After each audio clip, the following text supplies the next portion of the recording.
చాలామంది అడుగుతున్నారండి 3 in food గురించి. ఇది ఎక్కడ దొరుకుతుంది, ప్రైస్ ఎంతని.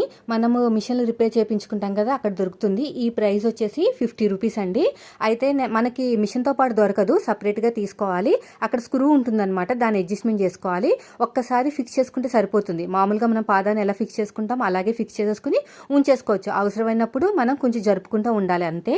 సో నేనైతే నార్మల్ పాదంతోనే అన్ని రకాల పైపింగ్ వేయగలను. ఓన్లీ మగ్గం వర్క్ బ్లౌజులు వస్తే మాత్రం సింగిల్ పాదాన్ని పెడతాను. ఇప్పుడు ఆ పని కూడా లేదండి. ఇప్పుడు చూడండి, నార్మల్గా నేను ఎలాగైతే పైపింగ్ వేస్తానో నార్మల్ పాదంతో అలాగే వేసేసాను కదా. తర్వాత వచ్చేసి రైట్ సైడ్కి కావాలి అనుకుంటే మాత్రం అక్కడ స్క్రూ ఉంటుందన్నమాట. ఇది లూజ్ చేస్తే పాదం తిరుగుతుంది అంతే తప్ప మొత్తం పాదానంతా విప్పాల్సిన అవసరం లేదు. సో నేనైతే ఎడమ చేతి వైపుకి లాగాను పైపింగ్ని వేయడానికి. పాదాన్ని చూసారు ఎంత బాగా వచ్చేసిందో. మళ్ళీ ఇటు సైడ్కి రావాలనుకోండి, మళ్ళీ దీన్ని ఇలాగే అడ్జస్ట్మెంట్ చేసేసుకోవాలి అంతే. ఇంకేమీ లేదండి, చాలా సింపుల్. సో దీన్ని ఇలా పెట్టేసుకుని స్టిచ్ చేసుకుంటే సరిపోతుంది. తర్వాత మిడిల్లో పెట్టేసుకుంటే నార్మల్ పాదంలో